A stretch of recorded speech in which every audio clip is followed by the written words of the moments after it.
prachanna. Unmadera chesta kore bala pavachana.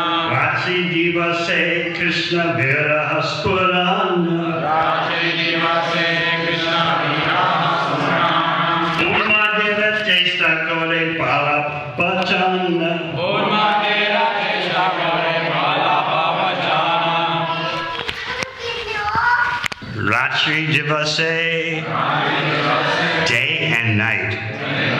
Krishna viraha, feelings of separation from Krishna. Spurana, awakening.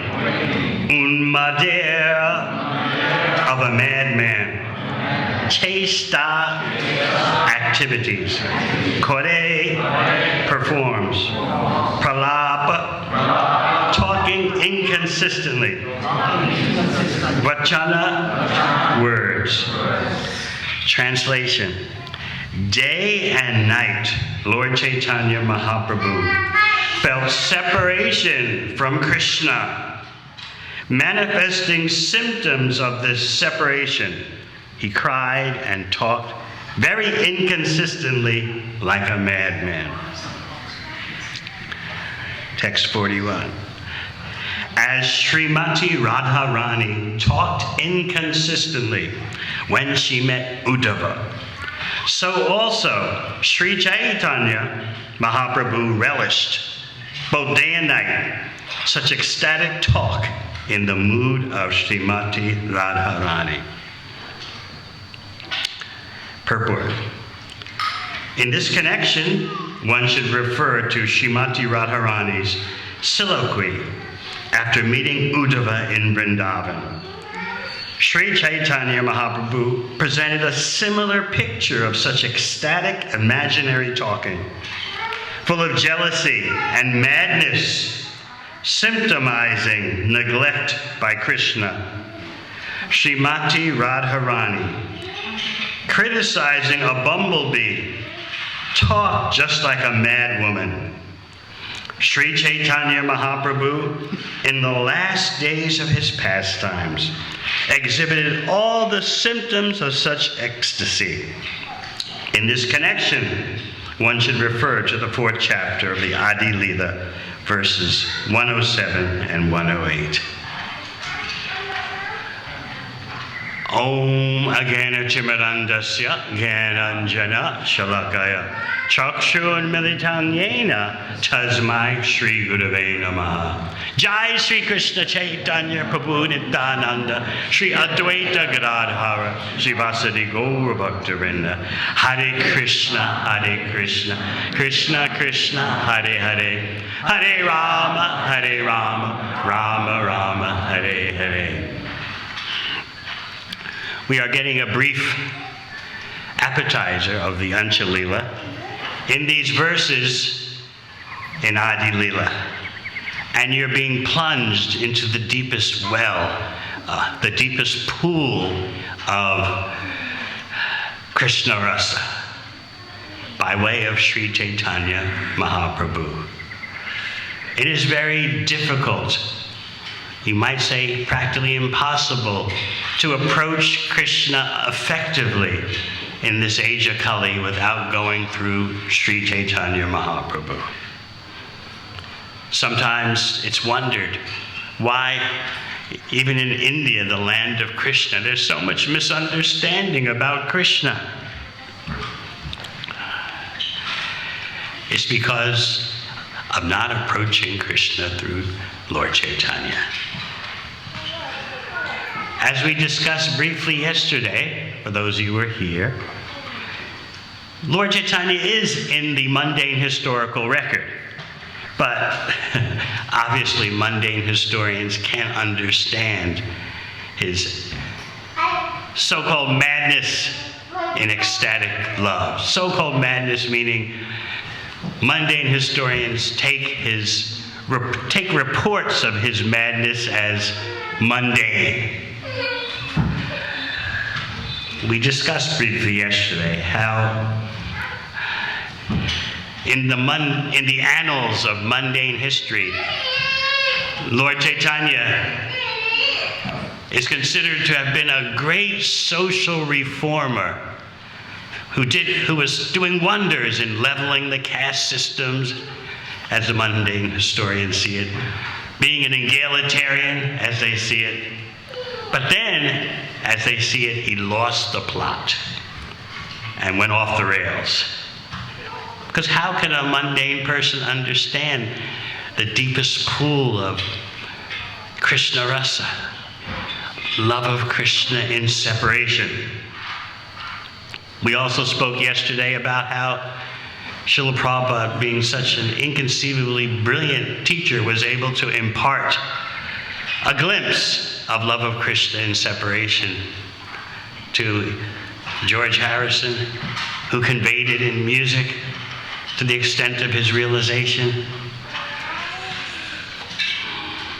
And here we are, by the grace of Srila Krishnadas Kaviraj Goswami and Srila Prabhupada, we're able to try to taste one drop of the unlimited ocean of love of Krishna in separation. As Caitanya Charitamrita says, just one drop from that ocean can drown the whole universe. So sometimes you may think that hearing about such extraordinary devotees, the associates of Sri Chaitanya Mahaprabhu, makes us feel so tiny, inconsequential, and hopeless. But you see, yes, they're eternal associates of Lord Chaitanya. They're swimming in the ocean, the unlimited ocean of love of Krishna. But if we can just get one drop from that ocean, that's enough to drown the whole universe. So you have to see everything in perspective. These accounts of the ecstatic transformations of Lord Chaitanya in the association of his intimates like Sup Damodar, Ramananda Roy, these are not meant to make us feel discouraged, like, oh, what's the use in me trying? I'll never get there. These accounts are meant to inspire us to just try our best to get one drop. And if someone can get one drop, that's enough to drown the universe. So this is the scale we're operating on. Just a drop of the unlimited mercy of Lord Chaitanya and his associates will not only transform us, but will transform the whole world. We briefly discussed yesterday about how by Mahaprabhu's leading his kirtan parties throughout Navadvip, he set off the Sankirtan movement, which would gradually cover the whole world, and Srila Prabhupada says, then gradually cover the whole universe. So we really don't know the full extent of what we're progressively marching toward. We're asked by our spiritual masters to play our little role as best we can. I was reading a letter where Srila Prabhupada was explaining, we're not motivated by success. We may see success, we may not see success, but we're motivated by a chance to give our all in all in serving Sri Chaitanya Mahaprabhu.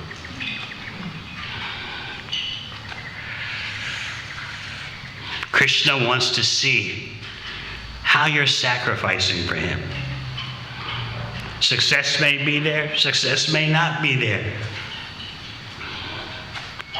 Lord Chaitanya, in speaking to the Brahmana in South India who wanted to accompany him on his travels, drop his family, Lord Chaitanya told him, not be successful and then you'll have me always. He said, no, wherever you go, whomever you meet, teach the science of Krishna. So Srila Prabhupada in this letter was explaining that it's your job, it's your service to give people the opportunity to hear about Krishna. Whether or not they become converted, that's another thing. But your job is to distribute. Now you have to understand all the aspects of what he's presenting. because you might just seize upon one aspect and say, well, all right, it doesn't matter whether they are transformed in bhakti, I just throw out the seeds. But then he says, yes, we want them to be transformed, but still, your duty is to distribute, to try as best you can to cultivate them, and the rest is up to Krishna. Success, as seen from the ordinary point of view, may be there, may not be there, but that's not your primary motivation. This may remind you of Krishna talking to Arjuna in Bhagavad Gita. You can only be an instrument. Victory or defeat is not your concern. So going into this Lila of Uddhava visiting Vrindavan, we should understand that Lila is very important for understanding Sri Caitanya Mahaprabhu. Because what Uddhava found in Vrindavan, in terms of the consciousness of Srimati Radharani, that consciousness of her in separation from Krishna, that's what Chaitanya Mahaprabhu is tasting. So what Uddhava saw upon entering Vrindavan and penetrating deep into the Braj Ras, especially love of Krishna and separation, that's what Krishna wanted to experience, and he came to do it as Sri Caitanya Mahaprabhu. Exactly what Uddhava saw in Vrindavan, in the ecstasy and separation, the madness of Srimati Radharani, that's what Lord Chaitanya is tasting and experiencing. So you'll find in Sri Caitanya Caritamrita, as Srila Prabhupada explains in his purports, that sometimes Lord Chaitanya is demonstrating the emotions of Srimati Radharani. Sometimes he takes the position of Srimati Radharani. Sometimes he manifests as Srimati Radharani. And very confidentially, Prabhupada says in one place in the whole text, sometimes he acts as a maidservant of Srimati Radharani. So this is the extraordinary glory of Sri Caitanya Caritamrita. And Uddhava visiting Vrindavan plays a key role, and that same Uddhava, according to Kavi Karnapur, is there in Gaura-lila as Paramananda Puri. One of the, if not the main, one of the main roots of the trunk of the tree that is Sri Caitanya Mahaprabhu. So in Gaura-lila, Uddhava is senior to Sri Caitanya Mahaprabhu.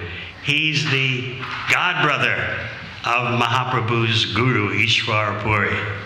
And so Mahaprabhu always treats Paramananda Puri with such great respect. He once said, and you'll find that in Chaitanya Charitamrita, Mahaprabhu said that I belong to Paramananda Puri. He can do what he likes with me. If he wants to sell me, if he wants to sell my body, he can do that.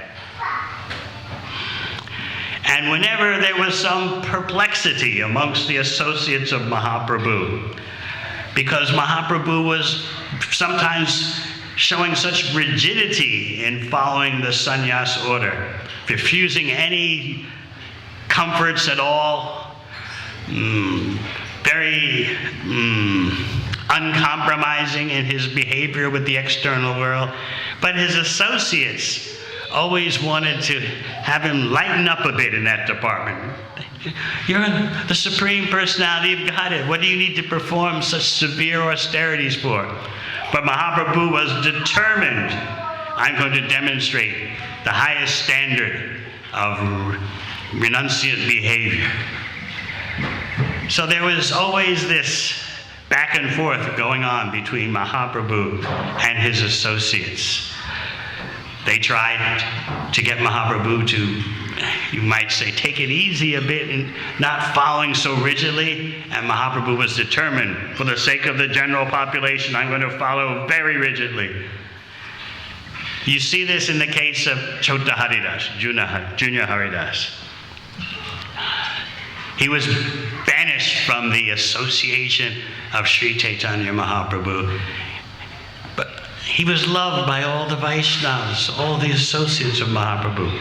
And they were asking Mahaprabhu, what, you're disowning him or barring him from your association just for what may seem to be of the very slight indiscretion.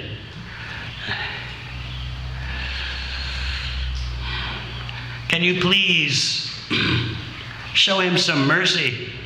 And Mahaprabhu threatened, I'll leave here. I'll go away if you keep bringing this up. So the last resort was Paramananda Puri.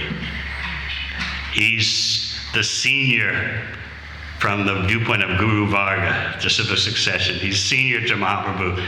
So he came and made a presentation to Mahaprabhu, who said, all right, if that's what you want, he can rejoin the association of our devotees, and I leave. And so Paramananda Puri, what could he say? He replied, your activities are so grave, they're very difficult to understand, but there's one thing I know for sure. All your activities are meant for the upliftment of the entire world.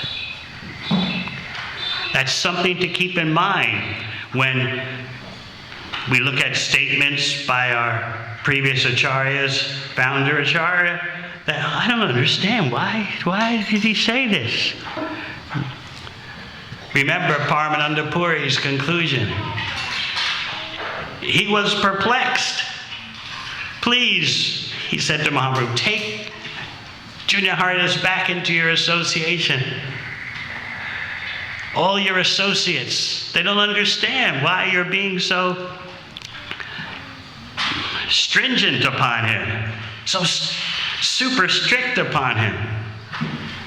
But then he said, hearing Mahaprabhu's response, he said, your activities are very grave. I can't say that I understand everything, but there's one thing I know for sure. Everything you say and do is purely for the betterment of the world.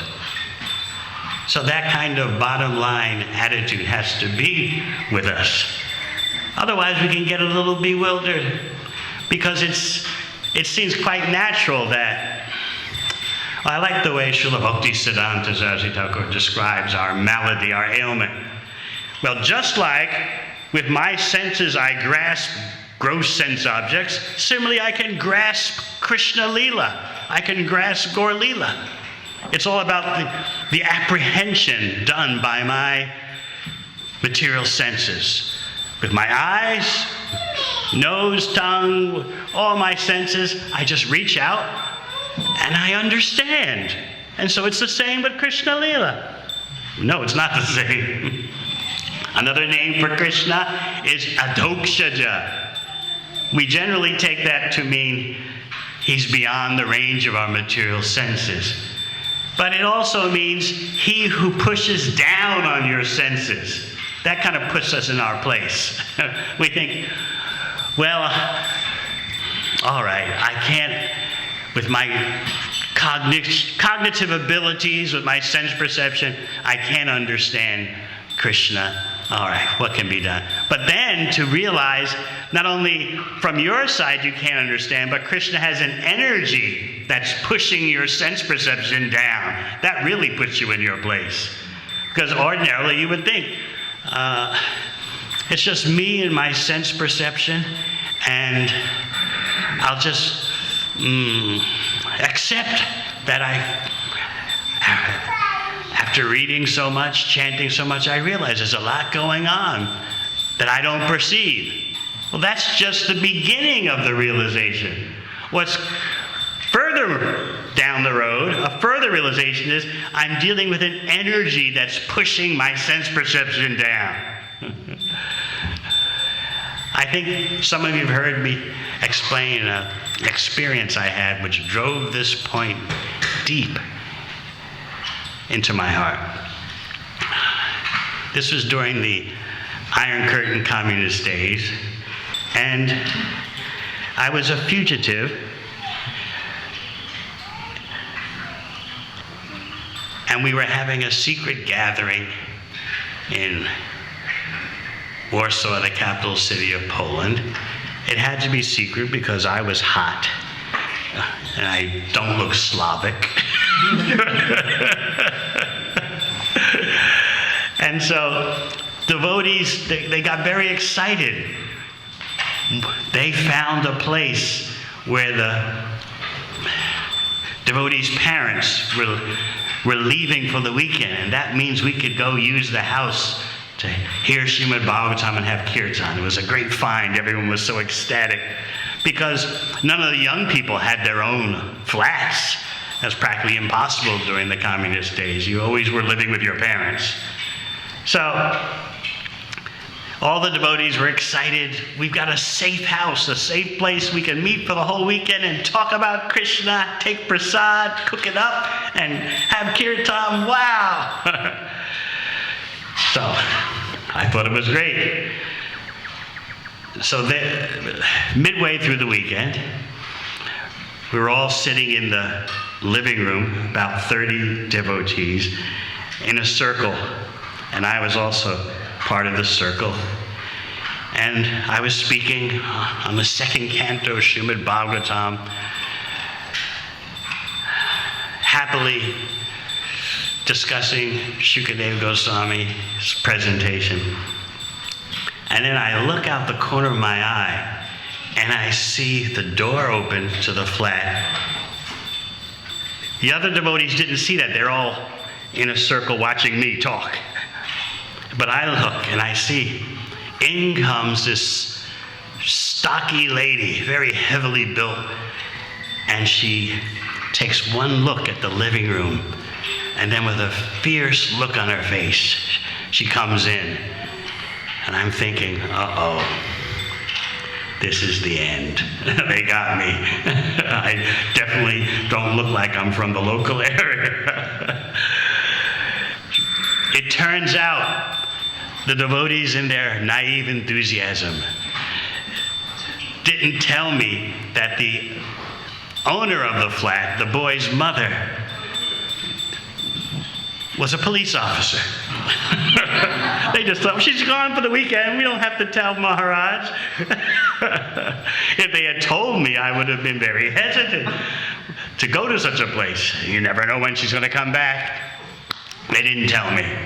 So in she walks, and you would think she would just burst into the circle and just go bananas. What's going on? What's going on? No, she's a trained police officer. She just calmly went to one end of the circle and stood in front of that devotee, this far away, memorized the face, went to the next one, and the next one, and the next one, each time just memorizing the face, moving on to the next one. And she's coming around, and here I am in this part of the circle, and I'm thinking, there's no escape out of this one. She gets to the person next to me, does the same thing, so disciplined in that respect, and focuses on his face, and then she's lifting her glance as she moves in front of me. And she's this close. And I'm wondering, oh, what is going to happen now? There's no way out of this. I normally wouldn't go out during the day because people wouldn't know what to make of me. They think he's not dark enough to be an African. What is he, Moroccan, Libyan, Italian? So cars would literally stop and try to figure out. So I wouldn't go out during the day. I'd just go out at night. So I knew when she, this far away, comes right in front of me and eyeballs me, and that's it. So she comes in front of me, and her eyes turn to focus on my face, and I see the light go out of her eyes. Her eyes, she's standing right in front of me like that, and her eyes become stones. And I say to myself, Hare Krishna, she can't see. She's right in front of me. Krishna stole her power of perception. And then I understood. Sarvasya chaham. Matasmritir Gyanam Apohanam Cha. Krishna's controlling the perception. It's an unforgettable experience. He's right there. And suddenly the light goes out of her eyes. Her eyes become like dead stones. And then she moves to the next person, and the light in her eyes come back. But she just blanked out. She not that she looked back at me. She just no. She went around the circle, and then she came and found her son at that end of the circle. She pulled him up by his shoulders, dragged him into the kitchen, and started beating him. You're having political meetings in my house. You're ruining my career. Meanwhile, I just out the door.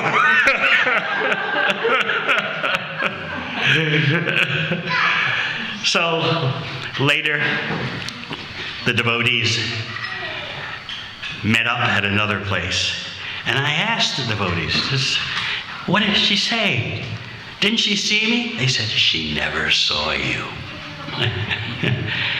Her conclusion was it's a local gathering of young people who are up to something she doesn't know, and she was angry at her son. But such an exotic sight as you, she never saw, even though she's standing right in front of you. So that taught me very vividly how Krishna is the controller of our perception. But we're so proud, we think that, all right, yeah, I finally accept that my senses are limited.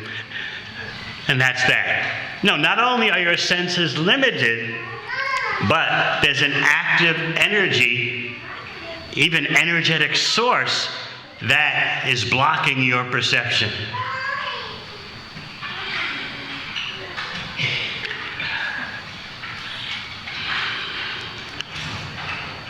If we want to enter into the world of Krishna Lila, Gaura Lila, we can only do it with Krishna's permission, and that permission comes through devotional service.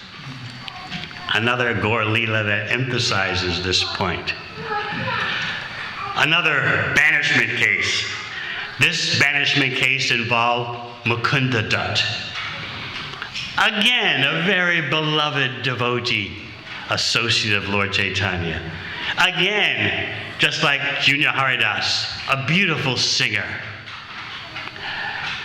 This is during the Mahaprakash Lila, the great Lila, the Lila of great revelation, manifestation, where for 21 hours Mahaprabhu fulfilled the desires of all the devotees. What do you want? Ask me for a benediction. And Mahaprabhu would show to each devotee that devotee's favorite incarnation. This went on for 21 hours. So one by one, all the devotees were coming up. And they're asking for benedictions.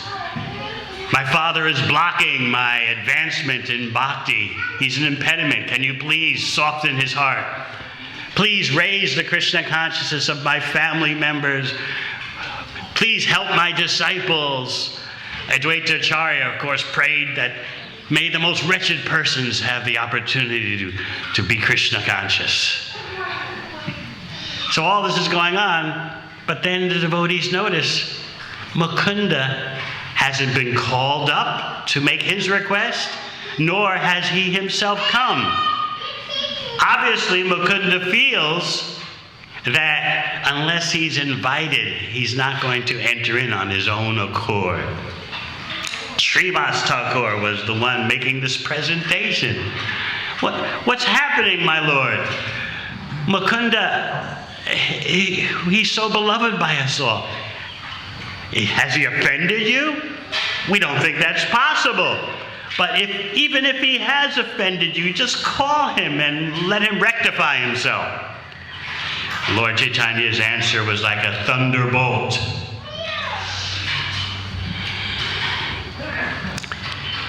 One minute Mukunda is humbly falling at my feet with a piece of straw in his mouth, indicating humility.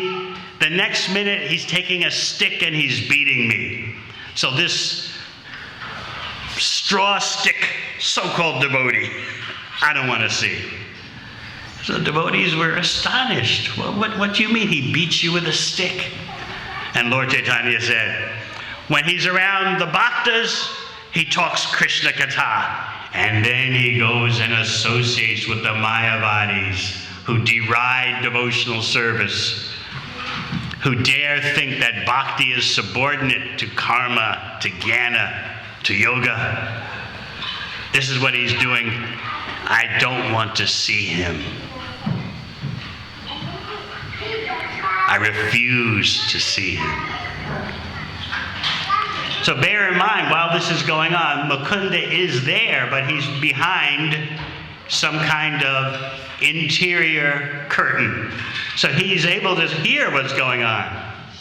Nevertheless, the devotees, they come and tell him, Mahaprabhu said he doesn't want to see you. Such a dear devotee, yet he doesn't want to see you. So Mukunda said, what's the point in my maintaining my life? What's the use of this body if I can't get the darshan, the association of Sri Caitanya Mahaprabhu? He's crying. You can just visualize his transcendental dejection, despair. Mahaprabhu doesn't want to see me.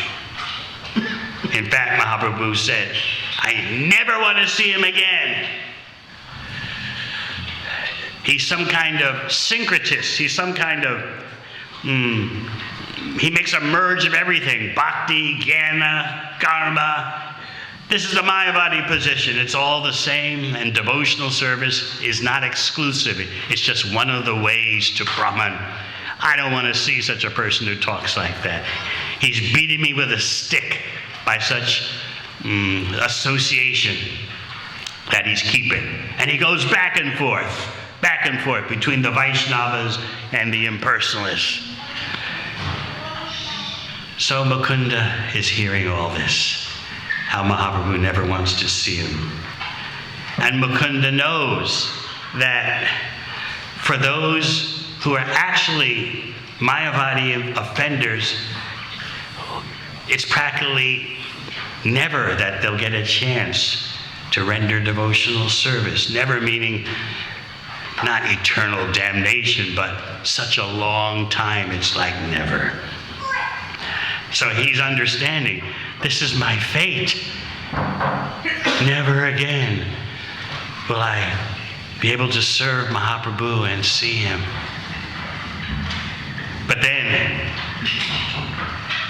he gets an idea.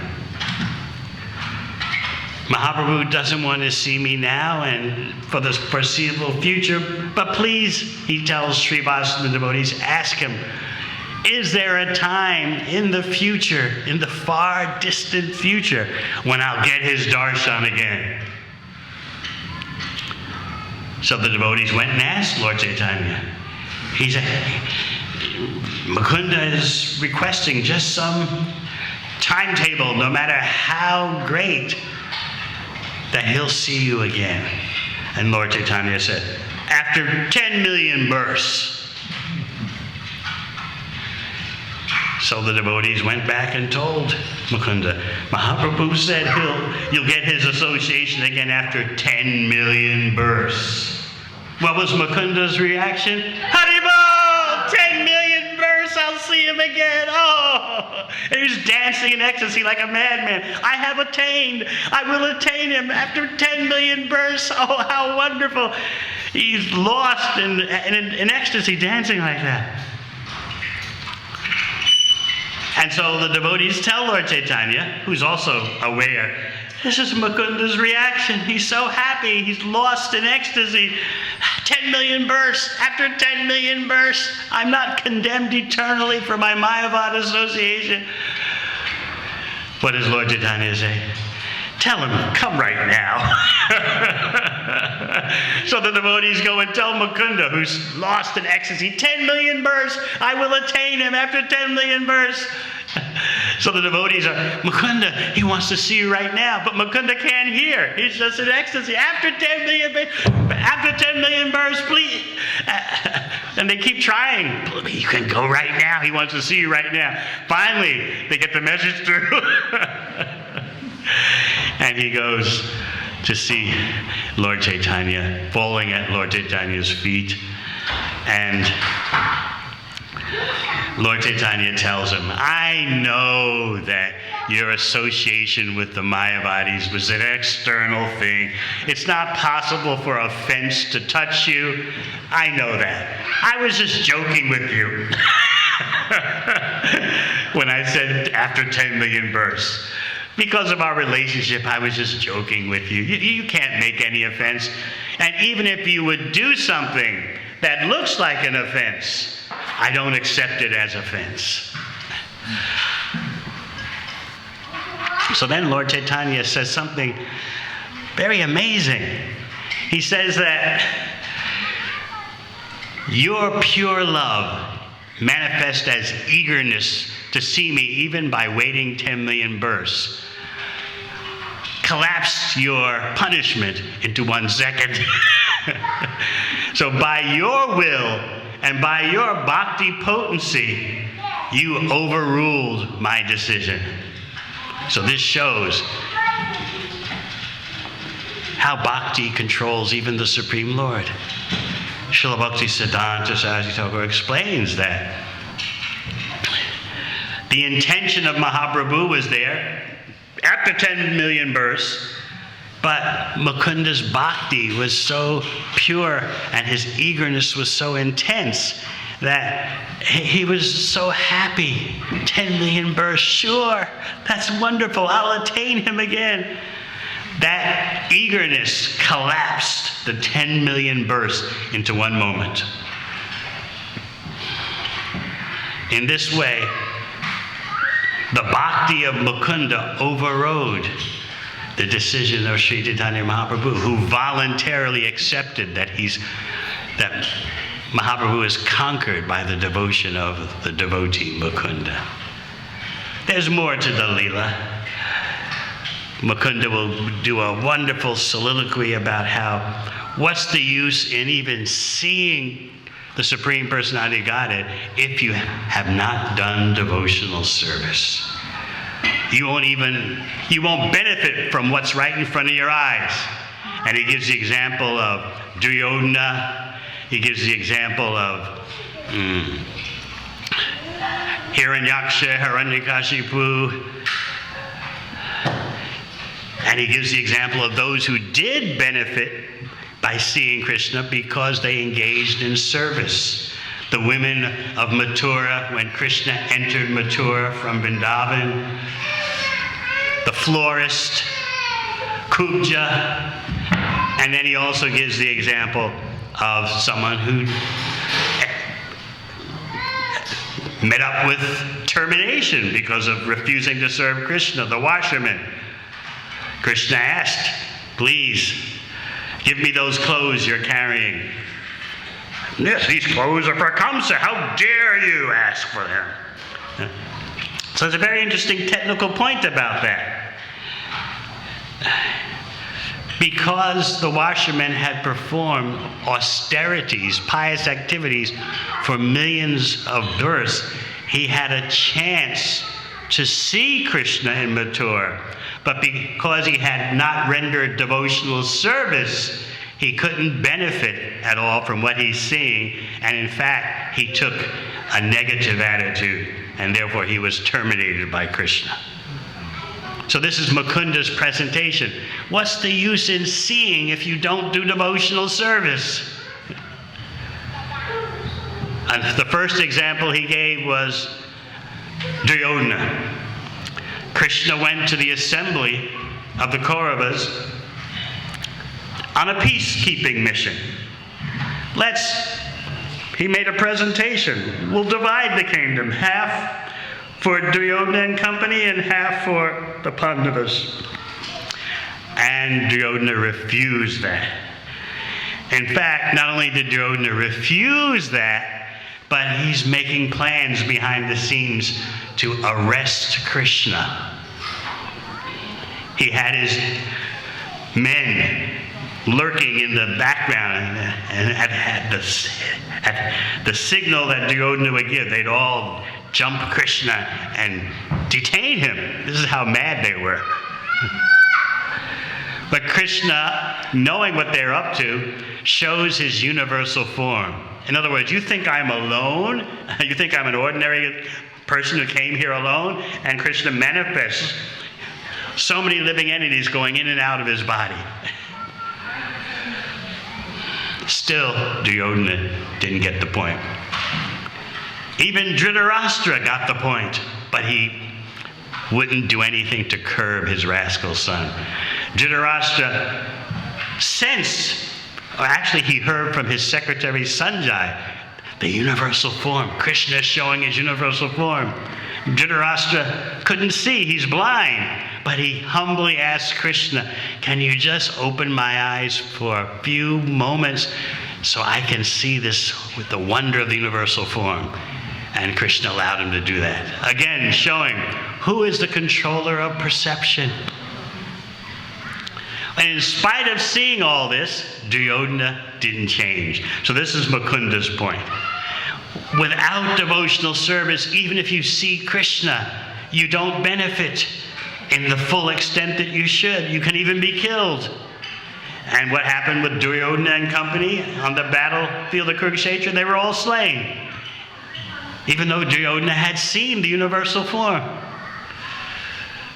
So Mukunda's point is that you can't get the full impact of happiness without rendering devotional service. Even if you see Krishna, if you don't render service, you don't get the full experience that you're entitled to if you would have rendered devotional service. So these are some points to meditate upon.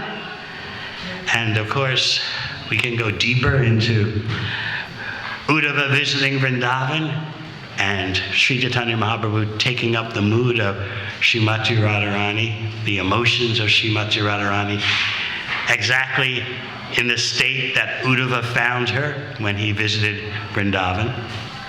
Actually, I wanted to read you something.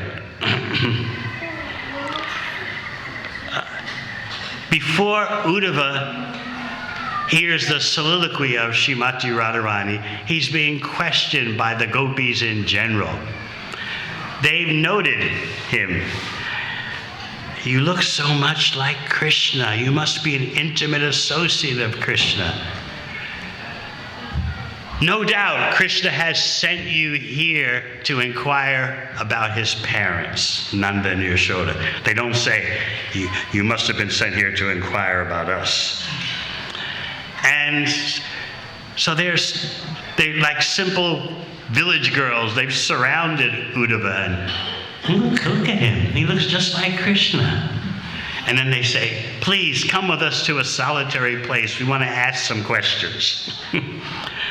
And then they start talking about what Krishna has done. And it's a very beautiful section of the beautiful Krishna book. I can't memorize it, but I just wanted to read this passage.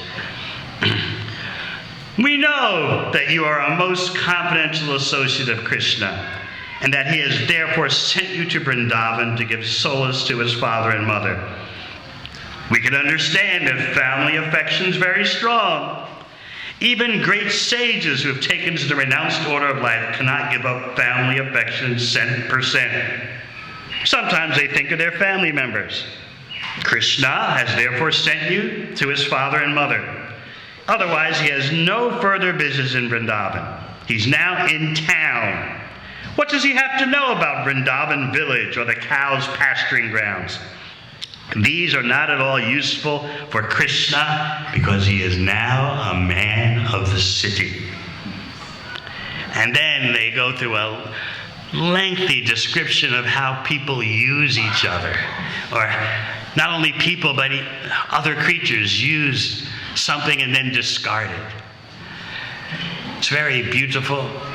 And if this was a material affair, you'd be very bitter, be very angry to ever have been utilized in that way.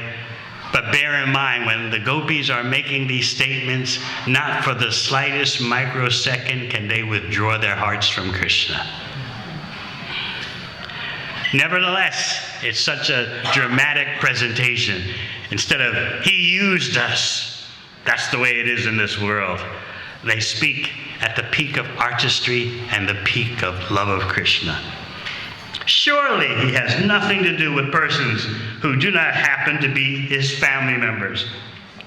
Friendships with those outside the family continue as long as there's some selfish interest in them.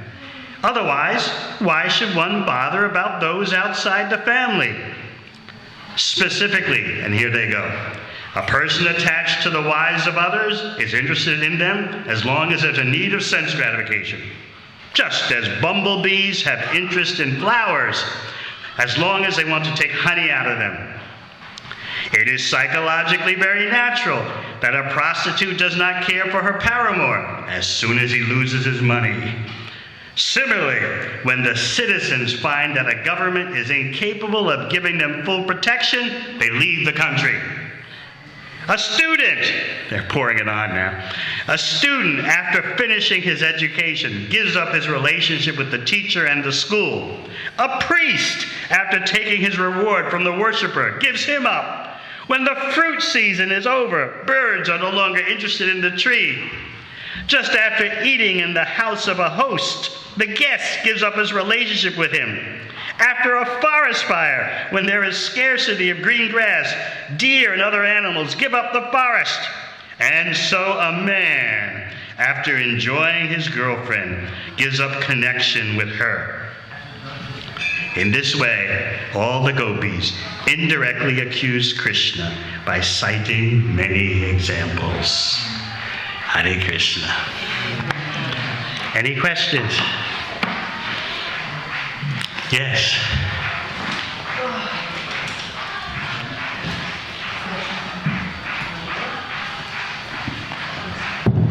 Maharaj, you mentioned briefly earlier about Krishna talking to Arjuna and saying, just be the instrument. Victory or the defeat is not your concern. I was just wondering, when we do our service, that sort of sounds like if we don't make, good prasad or reach people with our outreach, we should just accept the results as they are and not strive to actually win. But what's winning? That's the question. Winning means do your best, and the results are up to Krishna. Krishna didn't tell Arjuna, I'll drive your chariot. Victory, defeat is not your concern. You stay in the back and sleep. No, you do your best as you can. That's bhakti. Just like Jatayu tried to fend off Ravana. He failed from the material point of view, but from the spiritual point of view, he won. Lord Ram performed his funeral ceremony. So this is what makes bhakti very difficult to grasp in some ways for mundane intelligence. As you say, you want to win. You want the scoreboard results to show. But remember, when Prabhupada came to the USA, by his own words, he said, I didn't expect anyone to listen to what I said. When I would tell them the 4 regular principles, they would say, who is this? What is this? That was my reaction when I first saw devotees on television. That's the first time I ever listened to devotees. The David Susskind show, nationwide in the USA. There I was, finishing my last month at university, and my flatmate and I decided to turn on the TV for some relief. And suddenly we saw on the TV the devotees, and they were describing their lifestyle, the rules they followed. What do you think I said? Oh, wonderful, Hare Krishna. No, I said, these people are fools. They talk about Ananda. They kept using the word back then. This is 1971, 72. They kept saying, Ananda. You'll be blissful when you chant Hare Krishna, Ananda. So I learned the word really quick. So I turned to my flatmate and said, they talk about Ananda. We'll invite them to one of our parties. We'll show them what Ananda is. 6 months later, I was in the brahmacharya ashram.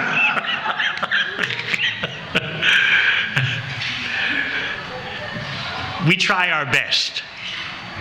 Victory or defeat is not our concern, but that doesn't mean we reduce the intensity of our effort. This is a little difficult to grasp because we're so fruitive. When I get measurable results, I feel enlivened. Sometimes the measurable results may not be there, but still, our effort has to be there. That's the point. I hope you can grasp it. I hope I explained it properly.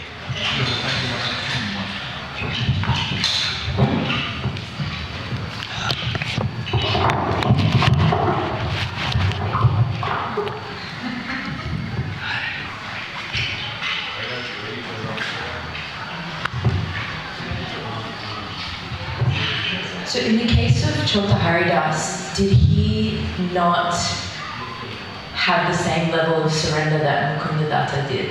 And that's why the outcome was Different Lila. Eternal associate.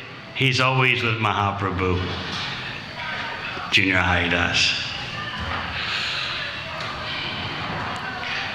There's variety in pastimes. Anything else?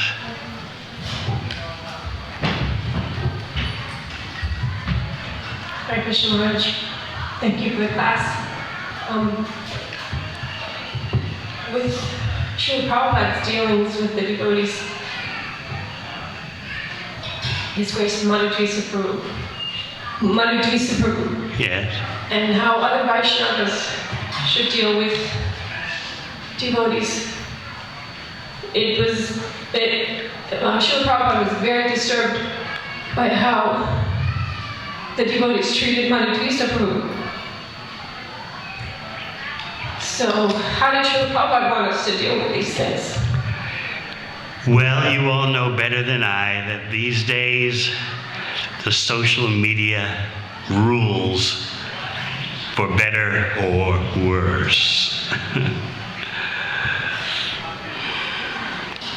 It takes discriminating intelligence to maintain bhakti discretion in such cases, in such incidents.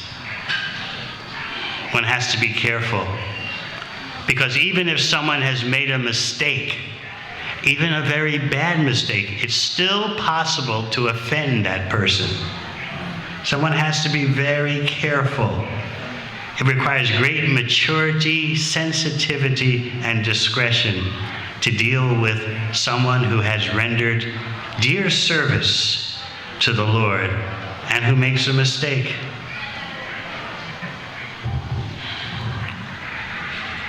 All angles have to be considered, and that's a difficult thing to do these days of social media.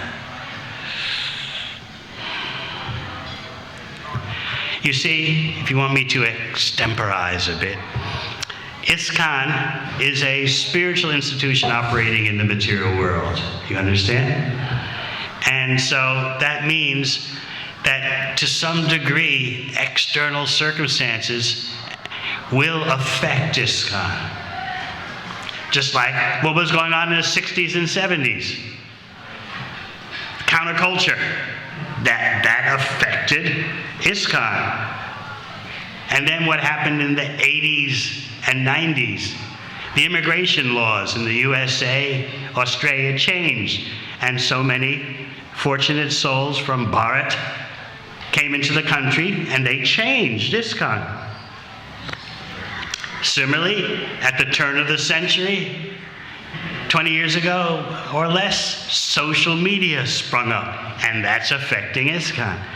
So it's not that everyone in ISKCON is a Paramahansa free from external influence. We're picking up persons of all different levels, and even once they're picked up, they rise or they sink, they go up, they go down. So you have to, I like what Prabhupada said, we're not utopians. We deal with reality. So in answer to your question, dealing with devotees of whatever level, a glorious past, made a mistake, we have to be very careful.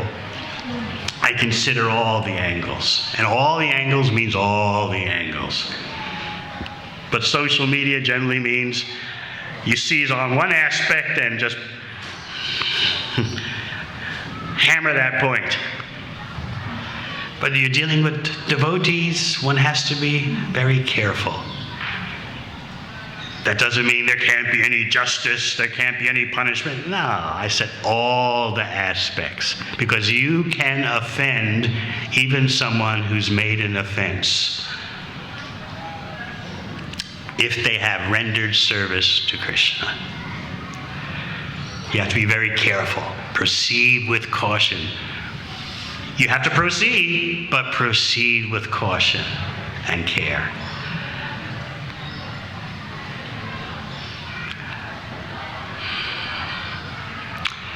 Anything else? All right. Thank you very much. Hare Krishna.